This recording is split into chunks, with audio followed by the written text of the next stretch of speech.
251% നിലവിലുള്ള നികുതി. അതാണ് 120%ആക്കി കുറക്കുന്നത്. സർ, 131% കുറവ്. സർ, എന്തിനു വേണ്ടിയാണ്? ആർക്കു വേണ്ടിയാണ്? നമ്മുടെ നാട്ടിലുള്ള സാധാരണക്കാർക്ക് ഇതുകൊണ്ട് എന്താണ് ഗുണം? അത്ഭുതം, മഹാത്ഭുതം. ഇദ്ദേഹം ഇപ്പൊ സാധാരണക്കാർക്ക് വേണ്ടി സംസാരിച്ചു തുടങ്ങിയിരിക്കുന്നു.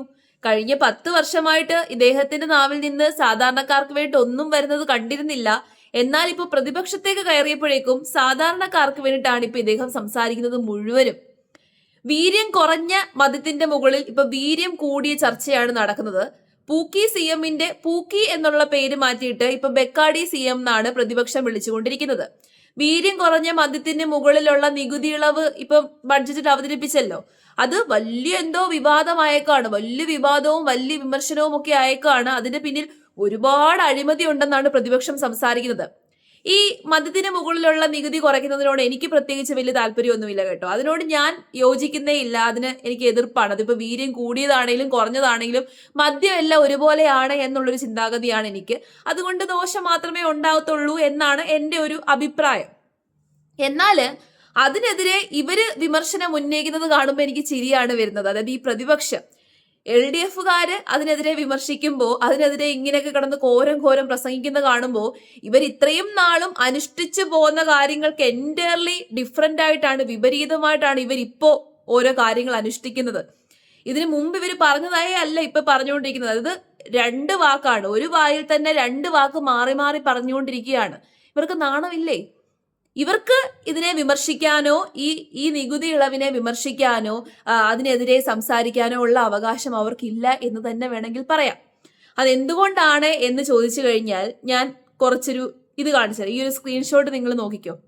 ഇത് 2 വാർത്തയുടെ സ്ക്രീൻഷോട്ടും ഞാൻ കാണിക്കുന്നുണ്ട്. ഒരെണ്ണം ChatGPTയുടെ സ്ക്രീൻഷോട്ടാണ്. അപ്പൊ ഇതിനകത്ത് പറയുന്നത് പ്രകാരം 2016 LDF ഗവൺമെന്റ് സ്ഥാനത്ത് കയറുന്നതിന് മുമ്പ് കേരളത്തിൽ ലൈസൻസ്ഡ് ആയിട്ടുള്ള ബാറുകളുടെ എണ്ണം 29 മാത്രമായിരുന്നു. അതായത് ലൈസൻസ് കൊടുത്തിട്ടുള്ള ബാറുകൾ 29 ആണ്. എന്നാൽ ഇപ്പോൾ അത് ഏകദേശം 945 മുതൽ 1000 വരെ ആയിട്ടുണ്ട്. നിയർ 1000 ആയിട്ടുണ്ട്. ഒരു ഹ്യൂജ് ഡിഫറൻസ് ആണ് ഉണ്ടായിരിക്കുന്നത്. 29 നിന്ന് 945 എന്ന് പറയുമ്പോൾ 10 വർഷം കൊണ്ട് ഇത്രയധികം ബാറുകൾക്ക് ലൈസൻസ് കൊടുത്ത് കേരളത്തെ കുടിപ്പിച്ച് കടത്തിയവരാണ് ഇപ്പൊ ഇതിനെ വിമർശിച്ചുകൊണ്ടിരിക്കുന്നത്. നാണമില്ലല്ലോ. അതാണ് ഞാൻ പറഞ്ഞത്, ഇവർക്കിത് പറയാൻ എന്താണ് അധികാരമുള്ളത് എന്ന്. ഇവര് അവരുടെ ത്രൂ ഔട്ട് അവരുടെ ആ ഒരു ഭരണ സമയത്ത് ബാറുകൾക്ക് എഗിനസ്റ്റ് ആയിട്ടും മദ്യത്തിന് എഗിനസ്റ്റ് ആയിട്ടും ആയിരുന്നു നിലകൊണ്ടിരുന്നത് എന്നുണ്ടെങ്കിൽ ഇതിനെ പറ്റിയിട്ട് വിമർശിക്കായിരുന്നു, പറയാമായിരുന്നു. ഇത്രയധികം ബാറുകൾക്കാണ് ലൈസൻസ് കൊടുത്തത്. കഴിഞ്ഞ ദിവസം പിണറായി വിജയൻ പറയുന്നത് കേട്ടു, ഏതോ ഒരു പ്രൈവറ്റ് കമ്പനിക്ക് ഉപകാരത്തിന് വേണ്ടിയിട്ടാണ്, അവർക്ക് ഗുണത്തിന് വേണ്ടിയിട്ടാണ്, സാധാരണക്കാർക്ക് ഗുണത്തിന് വേണ്ടിയിട്ടല്ല. അപ്പൊ ഈ ഇത്രയധികം ബാറുകൾക്ക് ലൈസൻസ് കൊടുത്തത് സാധാരണക്കാർക്ക് ഗുണത്തിന് വേണ്ടിയിട്ടായിരുന്നോ? ഇത്രയധികം ആൾക്കാരെ കുടിയന്മാരാക്കി മാറ്റിയത് സ്ട്രിക്റ്റ് ആയിട്ടുള്ള ലോസും റെഗുലേഷൻസും, ലൈസൻസ് കിട്ടണമെന്നുണ്ടെങ്കിൽ സ്ട്രിക്റ്റ് ആയിട്ടുള്ള കുറെ ലോസും റെഗുലേഷൻസും ഒക്കെ ഉണ്ടായിരുന്നു. അതെല്ലാം മാറ്റി അതിനകത്തെല്ലാം വെള്ളം ചേർത്ത് കാണുന്നവർക്കെല്ലാം ലൈസൻസ് കൊടുത്ത് ഇത്രയധികം ബാറുകൾ കേരളത്തിൽ പെരുപ്പിച്ചതും പോരാഞ്ഞിട്ട് ഇപ്പൊ കിടന്ന് വിമർശിക്കുകയാണ്. അപ്പൊ ഈ ബാറുകളിലെല്ലാം കൊടുത്തോണ്ടിരുന്നത് വീര്യം കൂടിയ മദ്യമായിരുന്നല്ലോ. അത് കുടിച്ച് എത്രയോ പേര് എന്തൊക്കെ പ്രശ്നങ്ങൾ ഉണ്ടാക്കിയിട്ടുണ്ട്. ഇപ്പൊ ഇവർക്ക് സ്ത്രീകളെ പറ്റിയിട്ടും കുട്ടികളെ പറ്റിയിട്ടും പ്രായമായിട്ടുള്ള ആൾക്കാരെ പറ്റിയിട്ടും ഒക്കെ എന്തൊരു വേവലാതിയാണ്. അന്ന് ഈ വേവലാതി ഇല്ലായിരുന്നു. അന്ന് ഒരു വേവലാതിയും ഇല്ലായിരുന്നു. ഇത്രയധികം ബാറുകൾ കേരളത്തിൽ പെരുകി കഴിഞ്ഞാൽ ഈ നാട്ടിലുള്ള സ്ത്രീകൾക്കും കുട്ടികൾക്കും എല്ലാം അത് ഉപദ്രവമാണ്. ഒരുപാട് ആൾക്കാർ കുടിയന്മാരായിട്ട് മാറും എന്ന ചിന്താഗതി ഈ 10 വർഷത്തിനിടയിൽ ഇവർക്കുണ്ടായിരുന്നില്ലേ? വിമർശിക്കുമ്പോൾ കൃത്യമായിട്ട് തെളിവുകൾ കാണിച്ച് വിമർശിക്കണമല്ലോ. അതുകൊണ്ടാണ് ഞാൻ സ്ക്രീൻഷോട്ട് കാണിച്ചത്. ഇന്ത്യൻ എക്സ്പ്രസിൽ വരെ ഇതിനെ പറ്റിയിട്ടുള്ള വാർത്തകൾ വന്നു. ആവശ്യമില്ലാതെ ലൈസൻസ് കൊടുക്കുവാണ്, യാതൊരു രീതിയിലുള്ള റെഗുലേഷൻസും ഇല്ലാതെയാണ് ലൈസൻസ് കൊടുക്കുന്നത് എന്ന് കണ്ടിന്യൂസ് ആയിട്ട് ആ സമയത്തൊക്കെ വാർത്തകൾ വന്നതാണ്.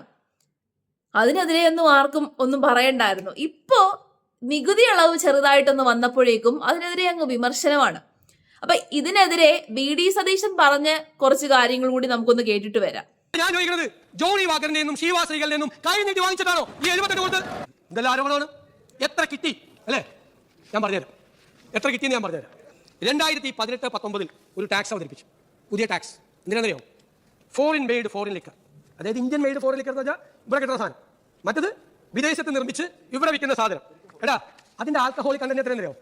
ഇപ്പൊ ഞാൻ പറഞ്ഞല്ലോ, വൈന് 86, ബിയറിന് 116. ഇതിന്റെ ആൽക്കഹോളിക് കണ്ടന്റ് എന്ന് പറയുന്നത് 40% മുതൽ 60% വരെയാണ്. 60% വരെ, 40% മുതൽ 60% ഹൈ. നമ്മുടെ ഇന്ത്യൻ മെയ്ഡ് ഫോറിൻ ലിക്കറിനേക്കാൾ കൂടുതൽ ആൽക്കഹോളിക് കണ്ടന്റ് ഉള്ള സാധനം. 2018-19 അന്ന് ഇന്ത്യൻ മെയ്ഡ് ഫോറിൻ ലിക്കറിന് 210% ടാക്സ് ആയിരുന്നപ്പോൾ ഇവരുടെ ഗവൺമെന്റ്, അദ്ദേഹം തന്നെയാണ് മുഖ്യമന്ത്രി, കൊണ്ടുവന്ന ടാക്സ് എത്രയാണ്? 78%.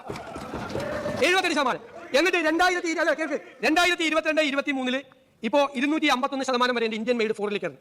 അപ്പോ ഈ ഫോറിൻ ലിക്കറിന്റെ ടാക്സ് എത്രയെന്നറിയോ? 115%, ബിയറിനേക്കാൾ താഴെ. അപ്പൊ ഞാൻ ചോദിക്കുന്നത്, ജോണി വാക്കറിന്റെ നിന്നും ഷീവാ ശ്രീകളിൽ നിന്നും കൈ നീട്ടി വാങ്ങിച്ചിട്ടാണോ ഈ 78 കൊടുത്ത്? ആണോ? അതാണ് ചോദ്യം. ജോണി വാക്കറിന്റെ നിന്നും ഷീവാ. ഈ ചോദ്യങ്ങൾക്കൊന്നും പ്രതിപക്ഷ നേതാക്കന്മാരുടെ കയ്യിൽ മറുപടിയില്ല.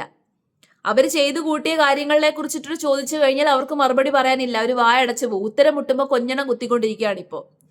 പിന്നെ എൻ്റെ ഒരു അഭിപ്രായത്തിൽ ഈ നികുതിയുള്ളവനോട് ഞാൻ യോജിക്കുന്നില്ല. സീരിയസ്ലി പറയാം. അതിപ്പോൾ ആര് ചെയ്തു കഴിഞ്ഞാലും മദ്യം എന്ന് പറയുന്ന കാര്യത്തോട് എനിക്ക് വലിയ താല്പര്യമില്ലാത്തത് കൊണ്ടും അത് ഒരു രീതിയിലും ഗുണം ചെയ്യുന്ന വസ്തു അല്ലാത്തത് കൊണ്ടും എനിക്ക് ഇതിനോട് താല്പര്യമില്ല. ഞാൻ പറയുന്നു, ഞാൻ അതിനെ അനുകൂലിക്കുന്നില്ല. വി ഡി സതീശൻ ഈ എടുത്ത നിലപാടിനെ അനുകൂലിച്ചുകൊണ്ടല്ല ഞാൻ സംസാരിക്കുന്നത്. പക്ഷെ സ്റ്റിൽ ബാക്കിയുള്ള പ്രതിപക്ഷ നേതാക്കന്മാർക്ക് ഇതിനെതിരെ വിമർശിക്കാനോ അതിനെതിരെ വിവാദം ഉണ്ടാക്കാനോ യാതൊരു രീതിയിലുള്ള യോഗ്യതയും ഇല്ല എന്ന് പറയാനും കൂടിയാണ് ഞാൻ ഈ ഒരു വീഡിയോയിൽ ഉദ്ദേശിക്കുന്നത്. കാരണം അവർക്കൊരു യോഗ്യതയില്ല. കഴിഞ്ഞ 10 വർഷമായിട്ട് കേരളത്തെ കുടിപ്പിച്ച് കിടത്തി, കേരളത്തിൽ ഇത്രയധികം ബാറുകൾ പെരുക്കി, ഇത്രയധികം കോടിക്കണക്കിന് രൂപയാണ് ഈ മദ്യത്തിലൂടെ കേരളത്തിൽ ഒഴുകി വന്നത്. അത്രയും കോടിക്കണക്കിന് ലിറ്ററോളം മദ്യമാണ് കേരളത്തിലുള്ള ആൾക്കാർ കൺസ്യൂം ചെയ്തത് ഈ ഒരു 10 വർഷത്തിനിടയിൽ. അപ്പൊ അത്രയും ലക്ഷക്കണക്കിന് ലിറ്ററുകളോളം മദ്യം കേരളത്തെ കുടിപ്പിച്ച് കിടത്തിയ ഒരു ഗവൺമെന്റിന് ഇതിനെതിരെ, ആ ഭരിച്ചിരുന്ന ഗവൺമെന്റിലെ നേതാക്കന്മാർക്ക് ഇതിനെതിരെ പറയാനോ അതിനെതിരെ വിമർശിക്കാനോ ഉള്ള യാതൊരു രീതിയിലുള്ള അവകാശവുമില്ല. നമ്മൾ സ്വയം ചിന്തിക്കുക, നമ്മൾ എന്തായിരുന്നു ചെയ്തിരുന്നത് എന്ന്. എന്നിട്ട് വേണം നമ്മൾ മറ്റുള്ളവരെ വിമർശിക്കാൻ വേണ്ടിയിട്ട്. നാണമില്ലല്ലോ. ഇത്രയധികം വൃത്തികേടുകൾ കാണിച്ച് കേരളത്തിലെ ജനങ്ങൾ സഹി കെട്ടിട്ട് പുറത്തിറക്കിയതാണ്. ഇപ്പൊ വലിയ വിവാദങ്ങൾ ഉണ്ടാക്കിക്കൊണ്ടിരിക്കുകയാണ്. സമരമോടെ സമരം. ഇത്രയും നാളും ഇവർക്ക് സമരവും ചെയ്യണ്ടായിരുന്നു, വിമർശിക്കണ്ടായിരുന്നു, ഒന്നും വേണ്ടായിരുന്നു. ഇത്രയും നാളും ഇവർക്ക് ജനങ്ങളുടെ കാര്യത്തിൽ ഒരു കൺസേണും ഉണ്ടായിരുന്നില്ല. ഇപ്പൊ ജനങ്ങളുടെ കാര്യത്തിൽ എന്താ ഒരു കൺസേൺ. ജനങ്ങളെ കുറിച്ച് ആലോചിച്ചിട്ട് ഇവർക്കങ്ങ് വിഷമം വരുവാണ്. സാധാരണക്കാർക്കൊന്നുമില്ല, കുട്ടികൾക്കൊന്നുമില്ല. കുട്ടികൾക്ക് ദോഷമാണ്, സാധാരണക്കാർക്ക് ദോഷമാണ്. മൊത്തത്തിൽ സാധാരണക്കാർക്ക് ദോഷമുണ്ടാകുന്ന കാര്യങ്ങളെല്ലാം ചെയ്തു വെച്ചു.